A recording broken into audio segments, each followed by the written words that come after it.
You are listening to the World Extreme. World Extreme Medicine. The World Extreme Medicine podcast.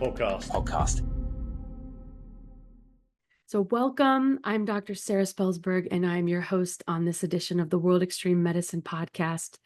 Tonight, we are going to hear from Kevin Grange on his new book, Grizzly Confidential. So Kevin Grange is a firefighter paramedic and the award-winning author of Wild Rescues, a paramedic's extreme adventures in Yosemite, Yellowstone, and Grand Teton, as well as Lights and Sirens, the education of a paramedic.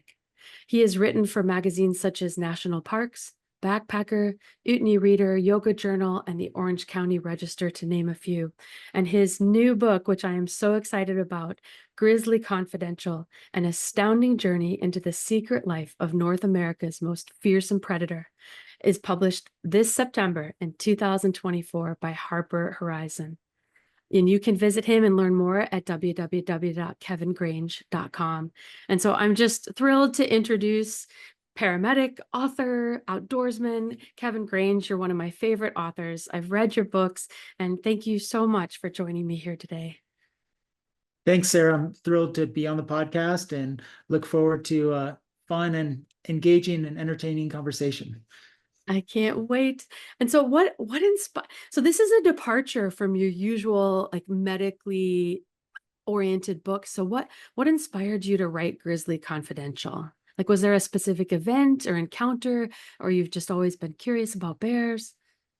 Sure. I've always been fascinated with bears and grizzly bears in specific. And just so the audience knows, brown bears and grizzly bears are the same species, Ursus arctos.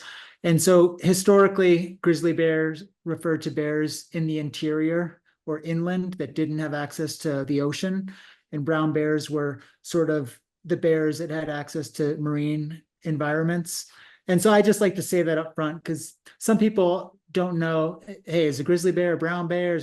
But they are the same species. And I know in Europe, for instance, they say brown bear. But I've always been interested in grizzly bears and was fascinated by them. And then here in Jackson Hole, Wyoming, where I live, we had a bear, 399, who came kind of through town with her 4 cubs. And it's sort of funny that it seems like, I know she wasn't focusing on me specifically, but she ended up appearing on the trails where I hike, other trails where I mountain bike, even where I take off the river after, whitewater rafting.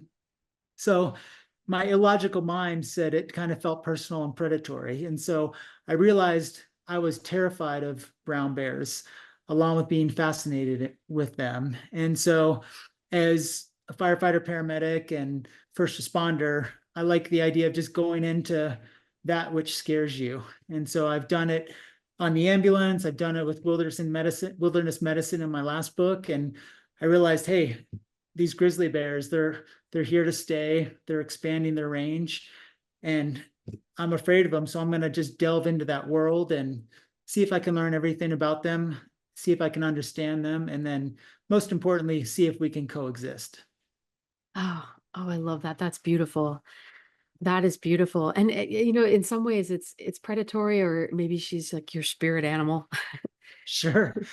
Yeah, no, there's, tons of overlap. A lot of people think that the brown bear was our first deity. So if you go into the Chauvet cave in southeastern France, there's a cave bear skull perched ritualistically on the edge of this rock, placed there over 32,000 years ago. And so when you see bears, the way they sort of go to the grave of their den and then they're resurrected in the spring, there's just a lot of metaphor, spiritual metaphor there. So yeah, I do think bears could be my spirit animal. And so how did you come up with this title, and how does that kind of reflect the core themes of the book? Sure. I'm a big fan of Anthony Bourdain. And so I read Kitchen Confidential. And, I think with these apex predators, be it grizzly bears, great white sharks, wolves, they sort of cause such a fight or flight response when you hear their name, let alone see them in the wild. And so people tend to just, tune out or freeze up. And so I think in the news, they're only really portrayed when they do something bad. And so we sort of know maybe the 1% of them, but then there's that whole other secret life about these apex predators that is not reported in the news. And as a writer and as a curious person, I just find that endlessly fascinating. Just kind of the hidden side we don't know about these animals. 100%. I've come across black bears, brown or grizzly bears, and they've largely left me alone. They've ignored me. Um, well, Yeah. how long does it take to plan and write something like this? Like this is a massive undertaking. I mean, I had no idea. Like I learned so much. Generally, it's a good 3 to 4 year process, maybe 1 year researching, 1 year getting the book proposal together and the sample chapters, and hopefully getting a book deal. Then 1 year to write the manuscript, and then another year to copy edit, fact check, and just put it out into the world. So you really want to pick a topic that you're passionate about, because it is sort of a marriage for 3 to 4 years. But I love grizzly bears. And the fun thing about this project was it took me to the most amazing places, because where brown bears exist, whether it's Alaska or Yellowstone, or even in Europe, Sweden, Romania, Italy, they're expanding there, Slovenia, they exist in wild places. And so as someone who loves to adventure, it was amazing just to go to these places and to meet these people. Absolutely. And so the scariest bear encounter I ever had, I was hiking with my dog, and we were in Colorado, and we came across two cubs playing. Uh-oh. And they were 20 feet from me, and I never saw the mom. And I didn't know what to do at the time. I just tried to act. I tried to walk just away from the cubs, but it was sort of not really the way I needed to go. And it was, I never did see mom. And of course my dog wanted to go play with the cubs, and that sounded like a terrible idea. And so do you have you had any firsthand encounters other than bear? Like I know bear 399, but have you had an encounter where you're like, oh, what do I do now?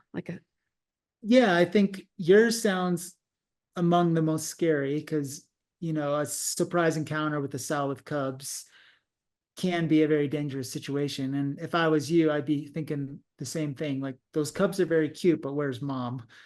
And so I've stumbled upon some black bears and at close range, and I've just had them turn and run away, or a lot of times they'll stand up, and people think when they stand they're about to attack, but what they're really doing is getting a better look around. And they're driven by scent, so they're trying to smell when they stand. So I've done that, and then working as a paramedic in Yellowstone and Grand Teton, I've seen them in the distance, and whenever there's a bear near the road, there's a bear traffic jam. So I've directed traffic there, just kind of pulled the ambulance over.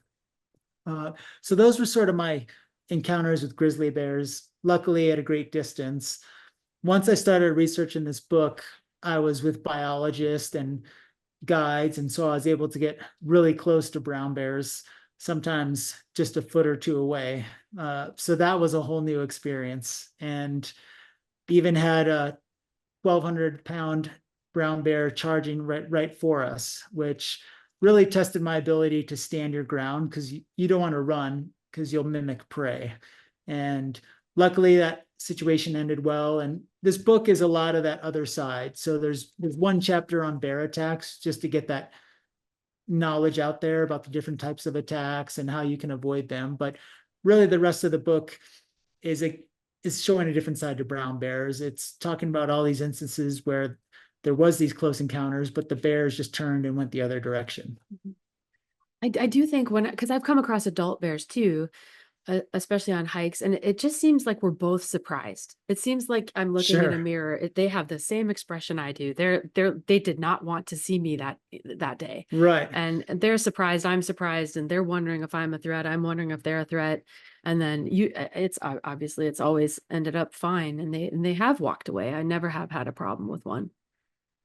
Yeah, basically bears like a lot of space, and they don't like surprises. And then another thing I learned is bears want the most caloric return for the least amount of energy expended. And so if there's a human trail through the woods that's easier to walk than going through the dense bushes, they'll take that. So just because they're on a trail, even if they're walking in your direction, doesn't necessarily mean it's a dangerous bear. They're probably just being smart and using the path of least resistance. So That's what I was thinking. yeah. Path of least resistance.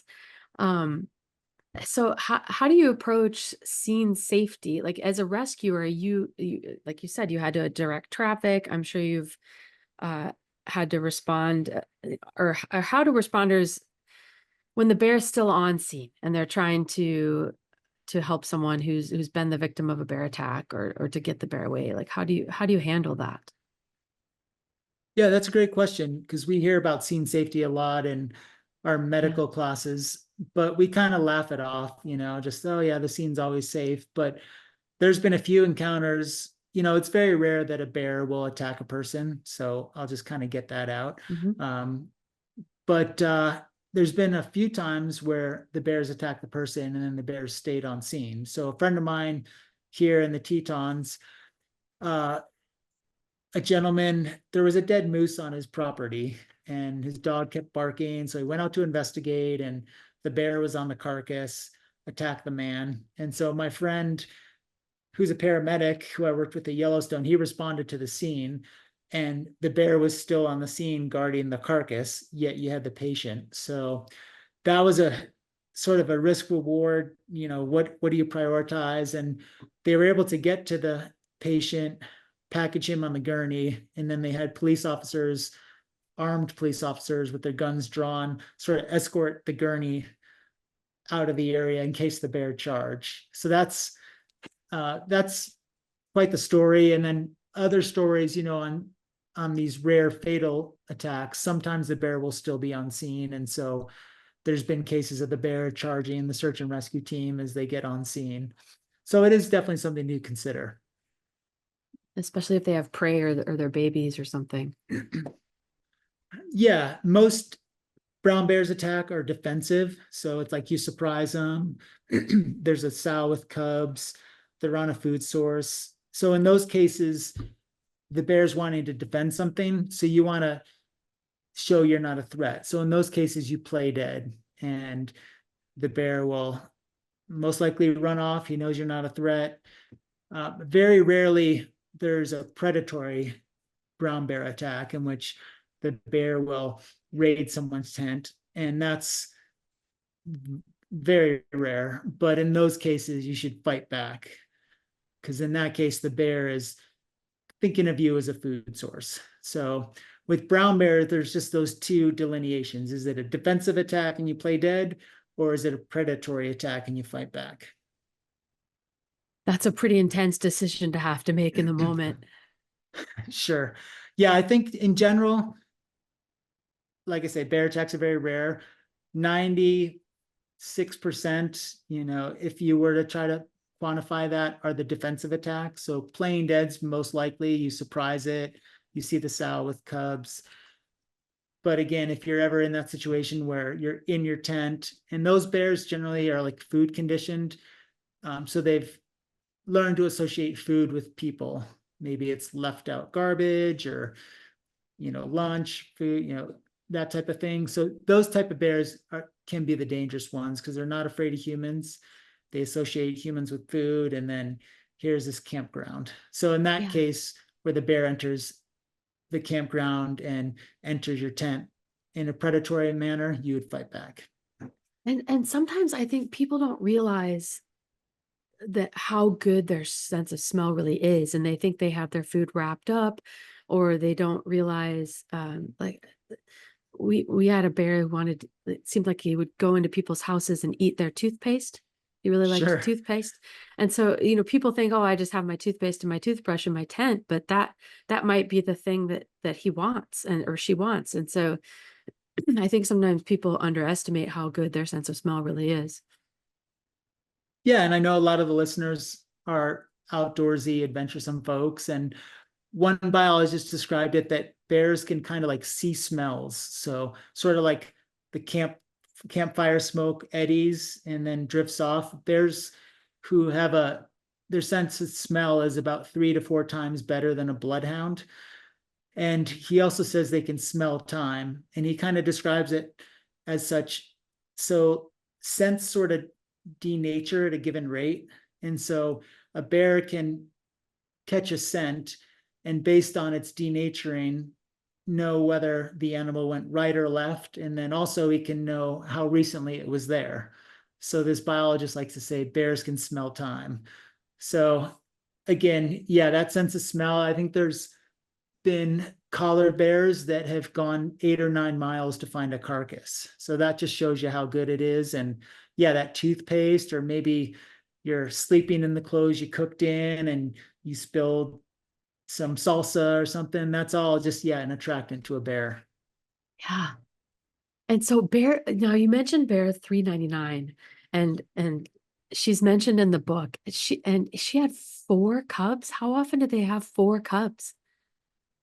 Very rarely, and especially down here in Yellowstone, where the bears a lot of times are sort of food stressed. And bears, since we have a lot of medical providers here, I'll kind of go into it, the science, but they have this process called delayed implantation. So the egg is fertilized, but it doesn't implant into the uterine wall until the sow gains enough weight. And if she doesn't, it sort of like spontaneously aborts. And so the more weight the sow can gain, the better chance that she'll have cubs. And so where we are in Yellowstone, it's really rare that a sow is healthy enough to have 4 cubs.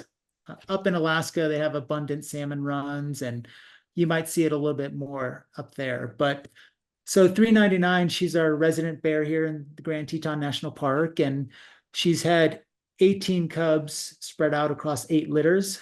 And the unique thing about her is she's been raising them beside the road. And they think that she's doing that just because sometimes the adult males will prey upon the cubs. Maybe it's they want to minimize competition or minimize competition for food resources and whatnot. They don't, biologists don't quite know why exactly, but she's found if she raises her cubs by the road, it generally attracts people. And so it's almost like the human shield effect, that the people are around and then the big males don't want to come around. So yes, it's just, so anyways, for years, she just raised her cubs right by the road, and it's quite the tourist attraction. And it's really unique that she's not afraid of humans. And Grand Teton does a great job with their wildlife brigade to ensure that the bears aren't stressed and people are keeping their distance. But because of that, she's a celebrity, and she's got hundreds of thousands of Facebook followers and Instagram followers, and you see bumper stickers of 399 here in the Tetons. So it's really amazing. And she's like an ambassador for the species. That is awesome. Literally a human shield. Like, she's brilliant. Yeah, she's smart for sure. How long do their cubs stay with them? It sort of depends, but I think it's between 2 and 3 summers.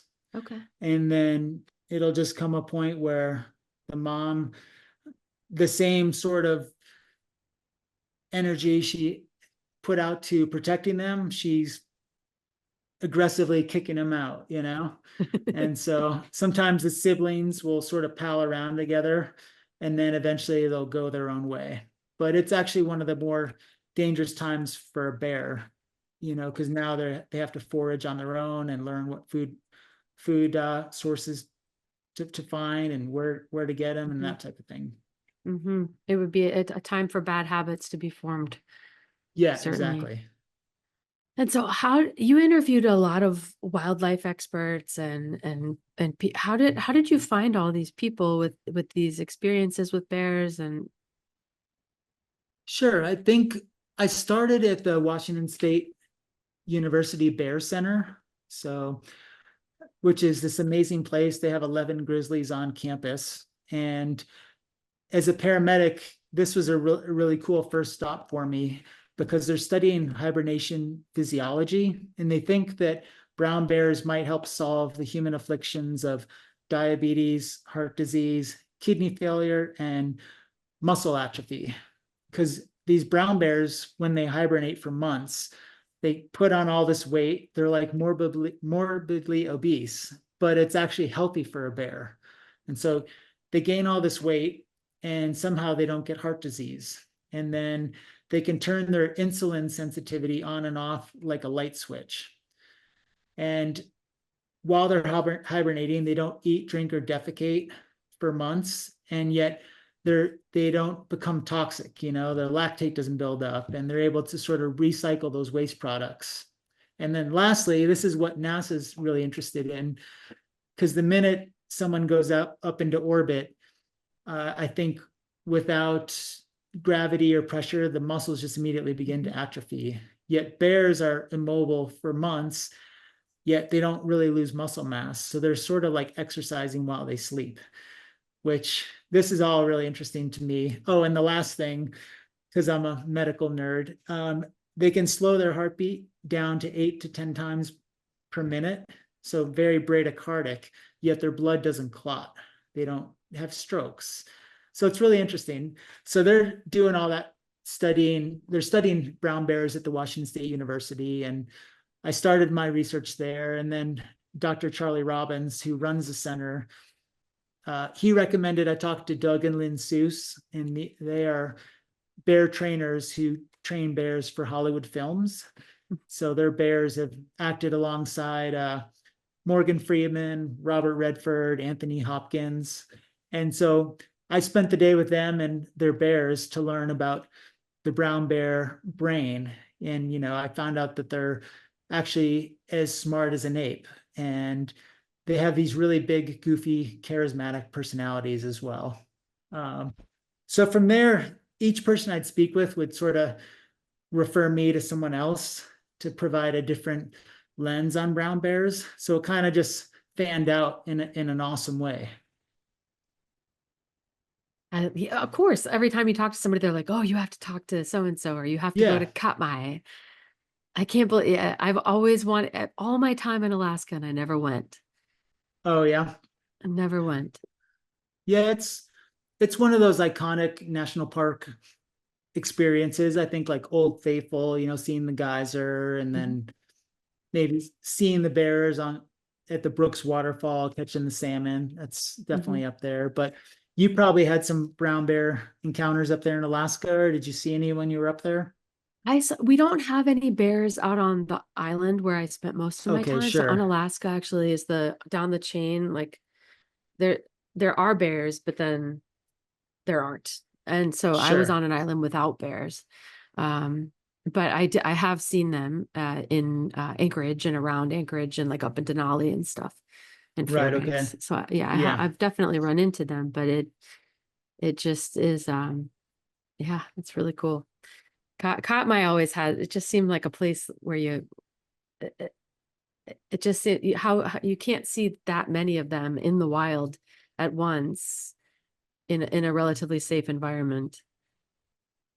Yeah, it's unique in that most of the time brown bears are solitary, but when there's an abundant food source, they'll tolerate each other, and then they'll also tolerate humans. So a place like Katmai or this other place I went, McNeil River State Game Sanctuary, there's so much food and salmon coming through these streams that the bears tolerate each other, and they just have no interest in humans. And so they don't associate you with food. They're not afraid of you because they're not hunted in those areas. So you're just like an anonymous part of the landscape. And the cool thing with that is you can get some really cool bear encounters. And so at McNeil, our policy is never approach bears just because that's dangerous. But we travel as a group. We sit at the same viewing platform each day at the same time. And then if the bears want to walk up to us, if they're interested, we let them, so the bears, and they were interested, especially the cubs and the subadults. And so they would just wander on over. And we obviously don't let them touch the group or that close. We'll maybe clap a hand to kind of push them back a little bit. But yeah, they were definitely within 5 feet, and it was a really amazing just seeing a wild brown bear kind of at eye level without the safety of a viewing platform or anything like that. It just sounds magical. And then conversely, in the book, you go through, like in Kodiak, they were talking about like building a wall, like a border wall to keep the bears away. Um, Sure. what did you learn about that? Yeah, that was sort of similar to the rabbit proof fence that Australia built to keep out the rabbits, I guess. And at the time, bears were considered vermin, and there was sort of this anti-predator hysteria, both in the lower 48 and up in Alaska. And a lot of it was on Kodiak, they wanted to establish a ranching community. And Kodiak has, some of the highest densities of brown bears on the planet. There's I think over 3,000 on this one island. And so obviously they're opportunistic omnivores and sometimes carnivores. So the cattle they started to predate on the cattle, and the ranching community started gunning them down. There was even a case of using an airplane to gun them down. But then the conservationists and the sportsman community and the hunters sort of rose up to say, hey, bears are a great resource. We shouldn't try to kill them all. We should learn to coexist with them. And actually, like, the bear viewing industry and a highly regulated hunt will bring in more money than the ranching. And, given the climate and the topography and everything. And so they built the fence, but they never erected it. And over time, people came to see, like, yeah, these bears are a great resource for enjoyment, for those people who want to hunt. So they found that balance between, I think, conservation and fair chase, highly regulated hunt, and that type of thing. So they worked it out. That's wonderful. And I mean, the bears are so interesting because they're so powerful and such fearsome predators, but then they can also be they're so vulnerable, and they can be, like you said, taken down from a plane. And it just, they're very interesting to me that they're both powerful and vulnerable. And I think you did a really excellent job of portraying both aspects of this in your book. Thanks. Yeah. Ecologically, they're so adaptable. They can live up to in the Arctic. They can live down historically into Mexico and on the plains. And then their size and their strength, that, yeah, you do kind of think of them as invulnerable. Like, they're, what could kill this thing? But then they're also very vulnerable, like you say. And down here in the lower 48 states, we just have so many roads that ecosystems aren't connected, and so there's not genetic diversity within the populations. And like, the Yellowstone bears can't get up to the Glacier National Park bears, and so they are very vulnerable. And their birth rate is, I think, one of the longest, if not the longest, of the mammals. Like, a sow only gives birth maybe once every, I think, 3 to 5 years. And then there is that huge high cub mortality from one reason or another. Maybe it's adult males, maybe it's just nutritionally stressed. And then once they're weaned off of mom, there's that other very vulnerable period. So yeah, they are vulnerable, even though they look invincible. And so, what were some of the biggest challenges you faced while writing this book? I think one of the biggest challenges was my previous books were more memoirs. So I just was telling my own story, and I controlled my own time. And so this new book was challenging in that I was interviewing dozens of people. And so the challenge of just schedules and interviews and getting to spend time with them in the field, all those challenges of just logistics. And then I think another challenge, like, creatively was trying to tell the whole story of bears. And so even sides that I'm not necessarily entirely like supportive of. For example, like I went on a Kodiak bear hunt to just learn how hunting can improve tolerance for bears in some communities. So some communities just don't want anything to do with grizzly bears. But if there's a highly regulated hunt and they're able to have that experience and make some money, it can improve tolerance. And so I I personally would not hunt a brown bear. I'm not against all hunting, but I went on the hunt to learn. And then I did, my eyes were opened in that the hunters I was out with, they were doing a field count to help the biologists. And they also found a bear with its claws and its head cut off. So it's most likely a poaching victim. So they reported that. So I saw some of the benefits that having sportsmen in the field who are conservation minded can actually really help the bear population. So that was challenging just because I personally wouldn't hunt a bear, but it was a great experience. And I think, I think it's good in the book just to kind of provide all the different lenses about brown bears. Because the truth is the right answer, and telling the whole story is really important. And I think that I'm a vegetarian, so I don't even, Sure. but my spouse is a hunter, like full on hunter, hunts, fishes, everything that is eaten that's meat is something that he cooked, and I don't eat it. And so so it's always hard for me when it's an animal that they're not going to eat. Yeah.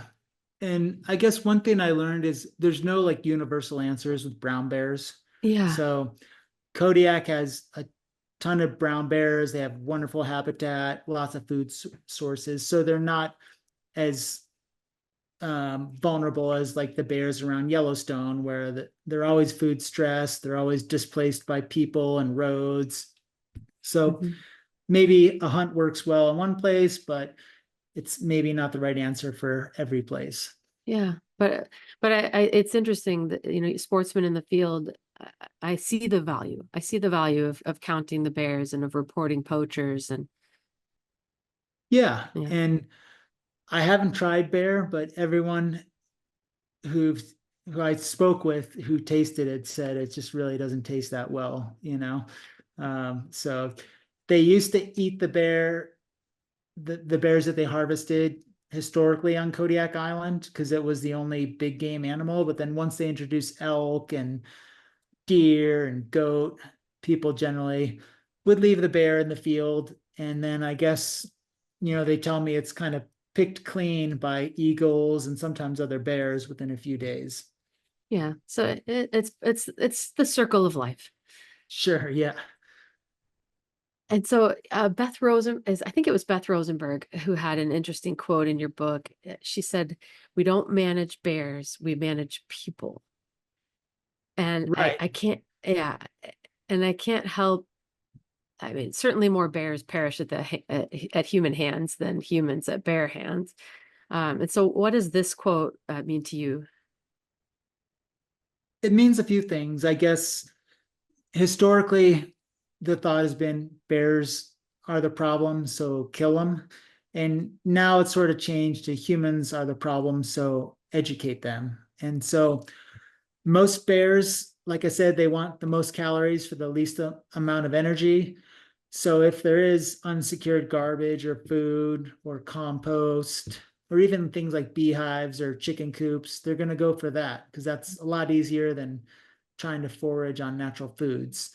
So I think instead of initially blaming and killing all the bears, it's more about educating people, sort of the sociology of it all, and just letting us know what we can do to keep bears wild and not have them going into the communities. Because then no one really wins. The bears don't win, people don't win because they're afraid to go out of their house.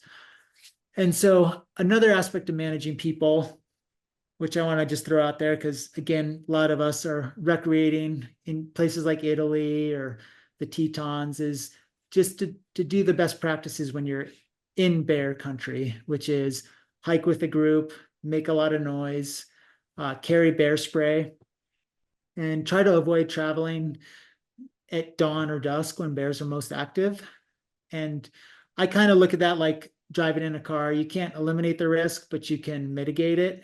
And then anything you do, maybe you don't wear your seatbelt, maybe you're driving fast, is going to just ramp up the risk a little bit. So with bears, even here in the Tetons, I know like this morning I went for a trail run and I was up early before all my friends. So I just knew, hey, I'm incurring a little bit of risk. But maybe I had my Bluetooth speaker and I'm blasting it just to make more noise. So the best practices of staying safe in bear country really work. And so hopefully people follow them.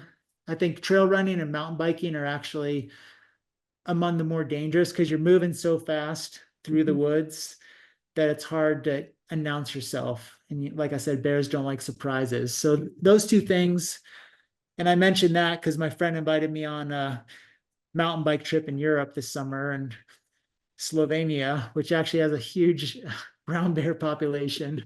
But You're if going, I right? end up, I'd like to. It's like a hut to hut mountain bike trip, which sounds amazing. That sounds epic.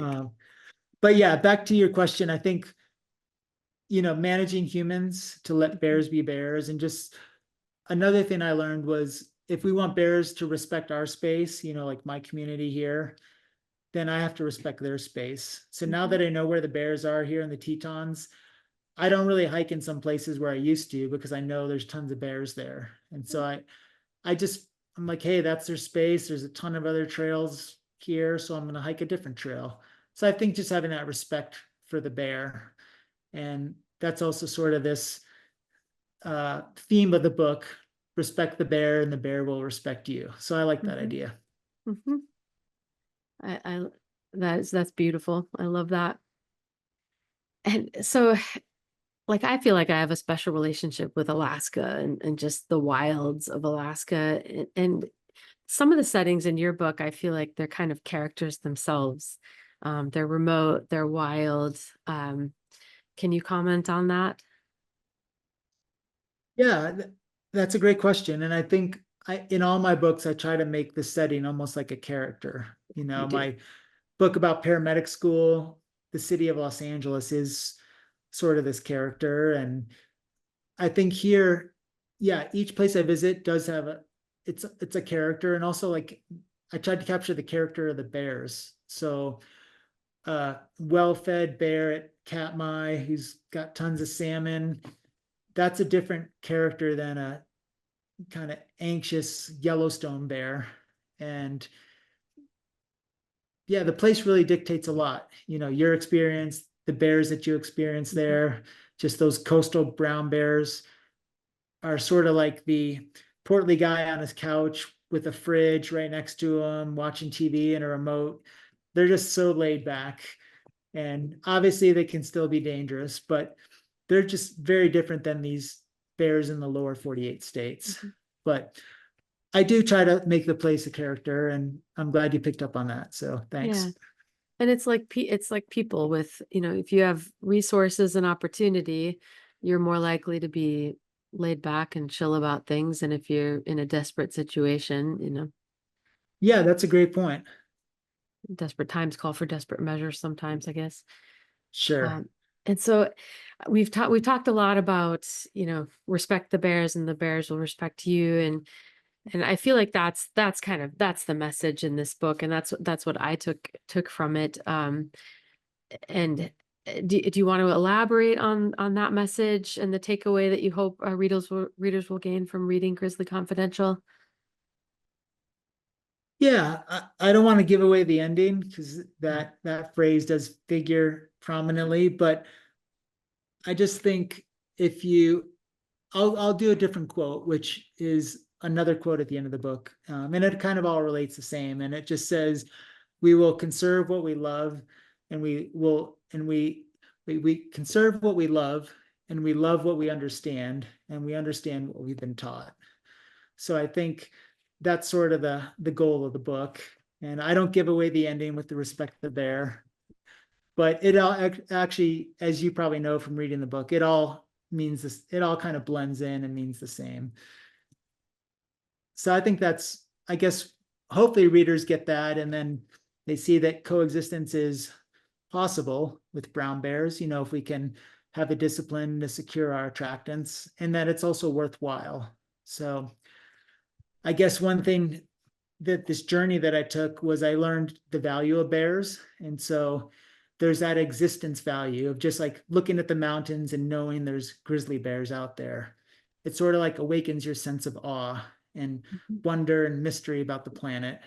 And then there's the cultural value. So a lot of like indigenous communities, the bear sort of connects them to their past and they have that relationship with the bear. And then there's the economic value, whether it's seeing bear 399 or maybe it's a highly regulated hunt. There's just that economics of having bears.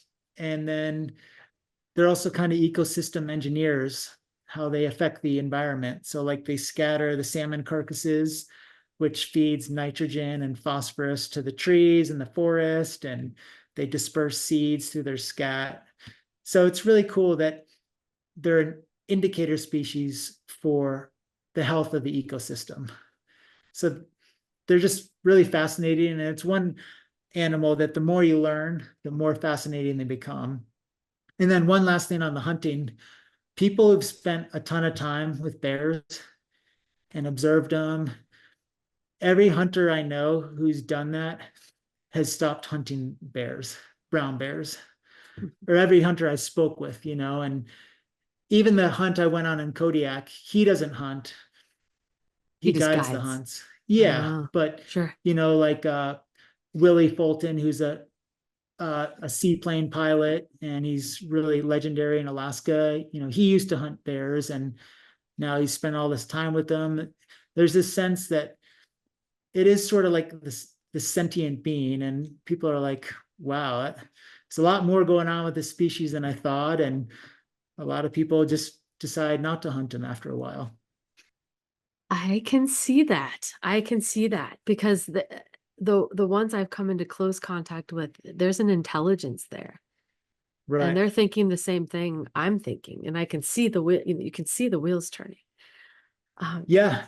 And the Alutiiq on Kodiak, they have all these stories of humans transforming into bears and bears transforming into humans. And like you say, when you're looking at them and they're looking at you, it is a really powerful experience that Mhm. you see that intelligence, almost like, if you're looking at a gorilla or an ape or something. It's kind of self-reflective in a way.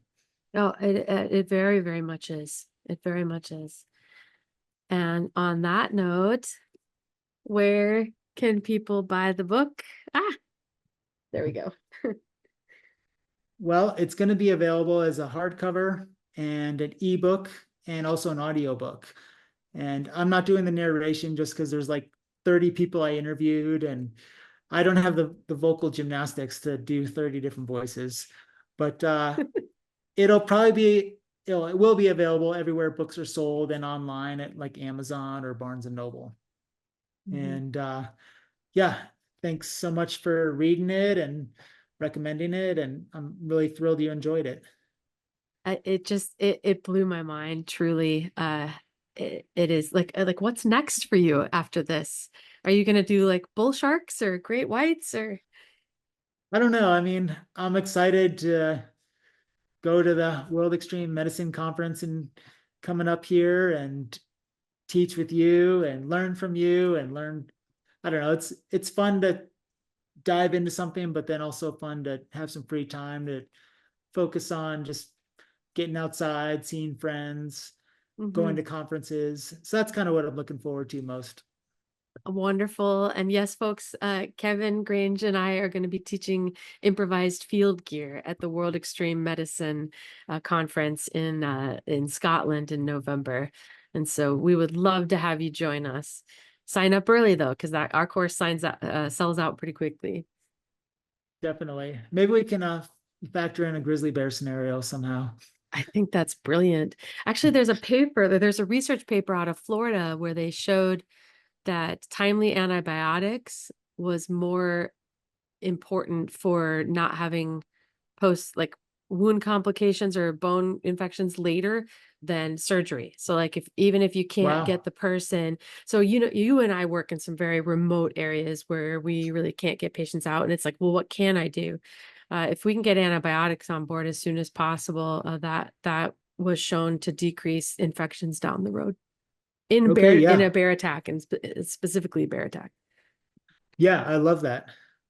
That's great advice for sure. It's an easy, cheap thing that we can do to help people. Right. All right. So we'll see you at the conference, folks. And what one last thing. What advice would you have for young adventurers who look at your career, and I include myself in maybe not the young part, but the adventurers who look at your career and say, I want to be that guy? I think find a job that you love, Mhm. and then also a job that you love that gives you free time to have, I guess, time to have free, whether you want to ski or whether you want to write a book. But that's why I love medicine, because we work generally 3 to 4 days a week. We do the longer shifts, but then we have the days off, and there's a lot of great physician writers. Like, the genre is huge of doctors who have written books, and we come across great characters. So I think just follow what you love to do and find a job that you love. Because for a while I was sort of like the starving artist working at a restaurant, and that doesn't really help your creativity, because it's stressful knowing if you can pay the bills and all of this. So find a job that you love that also gives you the time to do what you enjoy. I think our early days were our Yellowstone bear days. Yes.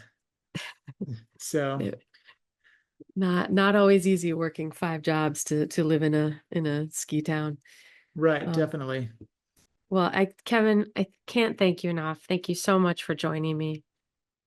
Yeah, thanks so much. And it was an amazing conversation, and I can't wait to see you in Scotland for the World Extreme Medicine Conference. Oh, I can't wait. I can't wait. So for our listeners, please visit www.kevingrange, that's KEVINGRANGE.com, to learn more about Grizzly Confidential and his other books.